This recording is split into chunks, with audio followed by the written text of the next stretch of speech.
Bonjour à tous, on va voir dans ce diaporama commenté comment changer un rétroviseur sur une 307. Et oui, ici, alors que j'étais à l'arrêt, on est venu percuter mon rétroviseur. Il était même voilà, tombé, hein. Heureusement que j'avais du scotch dans la boîte à gants, comme ça j'ai pu le maintenir.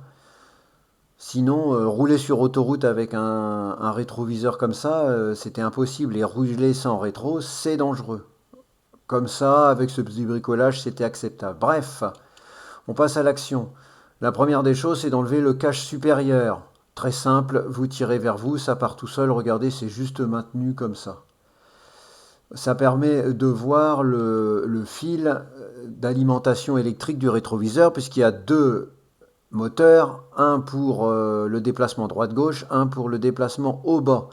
Et il y a possiblement un deuxième fil qui correspond au dégivrage, donc à voir pour acheter le bon rétro. Maintenant, avec du T20, on va dévisser la vis qui maintient je sais pas, je dirais le boîtier supérieur, je vais l'appeler comme ça, voilà, qui vous permet de refermer la portière et de manipuler les rétroviseurs et les vitres électriques. Donc ensuite, ça ne vient pas tout seul. Là, j'ai utilisé un ciseau à bois pour délicatement faire le tour sans casser les petits éléments de maintien. C'est assez bien maintenu. Le voici enlevé, donc vous voyez, ce qu'il faut surtout pas, c'est casser ces éléments-là. Donc vous pouvez, si vous réussissez, appuyer juste à cet endroit-là et à cet endroit-là pour vraiment être sûr de rien casser. Donc bien sûr, ici, on dégrafe la fiche et on continue.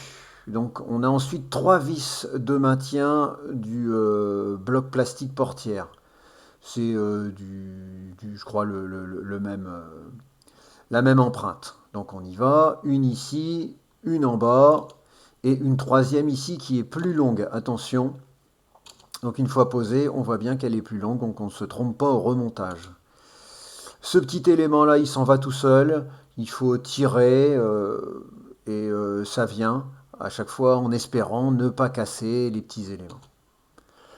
Pour dégarnir complètement, là cette fois-ci, je vais mettre comme vous voyez, un morceau de scotch pour ne pas griffer la peinture. Et c'est ces petits éléments-là qu'on doit venir déclipser. Donc le premier, vous voyez là au niveau de la portière, il est exactement ici, en dessous de la séparation euh, que vous observez ici. Le second, il est là, mais moi il était déjà cassé. Le troisième est ici. Voilà, vous verrez de toute façon un petit peu après les différents éléments. Donc j'en ai oublié un ici.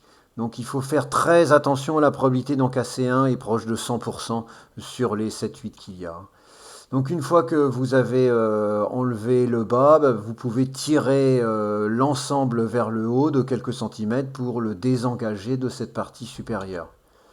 Et voilà, j'ai mis un carton en dessous pour éviter de venir tirer sur le câble du haut-parleur. Si vous avez un haut-parleur standard, mais moi j'ai déjà fait un bricolage, vous pouvez enlever la fiche. Voilà mon carton. Ensuite, on s'attaque à la fiche même du rétroviseur. Et là, c'est pas simple. On peut être tenté de dévisser le bloc complet, mais attention, à ce moment-là, il faut maintenir la vitre parce que je présume qu'elle va dégringoler toute seule. Bon, on va utiliser cette petite astuce qui est de prendre le plus petit torx ou alors un petit élément coudé pour venir appuyer. En fait, là j'ai appuyé ici, là c'est un petit peu trop, hein, mais il faut venir appuyer en vis-à-vis pour réussir à dégrafer la fiche. Donc avec un doigt vous appuyez ici et avec l'autre doigt vous faites, avec l'autre main vous faites ce mouvement là à peu près mais un peu plus bas pour enlever, enfin pour appuyer de l'autre côté et l'ensemble s'en va. Voici là où il faut appuyer à droite et là où il faut appuyer à gauche. Avant de poursuivre, j'ai été prudent. C'est-à-dire que là j'ai le rétro, le nouveau rétro, je l'ai renfiché.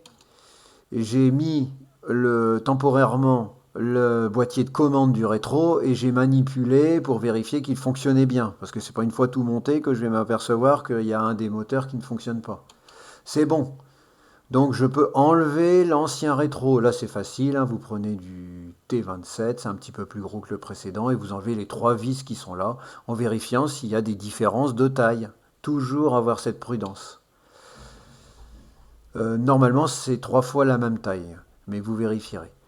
Donc je suis prêt à faire l'échange. Ce que je fais, j'en profite pour vous dire que j'avais acheté un Phase 2, un 307 Phase 2, mais qui n'a pas de problème. Donc c'est une bonne info à retenir. 307 phase 1, c'est ma voiture, c'est une 2004. 307 phase 2, je ne sais plus la date, mais c'est après. Vous avez le même rétro. Bien, donc là maintenant on s'approche de la fin. J'ai repassé comme il faut le câble à l'identique du précédent. J'ai recollé ici un petit peu cette partie-là qui était d'un précédent bricolage. Si vous suivez mes vidéos, j'avais eu un problème avec la serrure. Et là, j'ai mis un petit peu de... Alors, ça peut être du silicone ou autre chose. Là, c'est du Sika. Je fais pas de placement produit, quoi que ce soit, mais je suis très content de ce produit. Alors, il était tellement bouché que j'ai dû l'ouvrir pour en mettre un petit peu. De toute façon, c'est la fin du tube. Pour remplacer, là j'en ai mis là aussi, vous comprenez, hein, pour remplacer le picot qui est cassé. J'aurais dû en racheter, et c'est presque ce que je vous conseille de faire, rachetez-en, parce que sur le nombre qu'il y a, 1, 2, 3, 4, 5, vous êtes presque sûr d'en casser un, et c'est ce que j'ai eu moi comme problème. Donc j'ai remonté le tout, alors là c'est facile, vous faites l'opération inverse, et puis vous appuyez fort pour entendre les clics les uns après les autres. Vous faites attention à bien garder à l'œil la connectique supérieure, qu'elle n'aille pas trop bas et que vous soyez obligé de redémonter pour récupérer. Voilà, là j'avais bien fait attention, je l'ai là à la main. Ensuite, vous refaites un ultime essai, y compris l'autoradio et les vitres, pour voir qu'il n'y a aucun souci au niveau de la portière. Si vous êtes un grand prudent, vous pouvez aussi vérifier qu'il n'y a pas de souci sur la fermeture de la porte. Normalement, on n'a pas touché spécifiquement, mais bon, comme ça, vous êtes sûr à 100% et votre travail est bien fait. Je vous remercie pour votre attention. À la prochaine.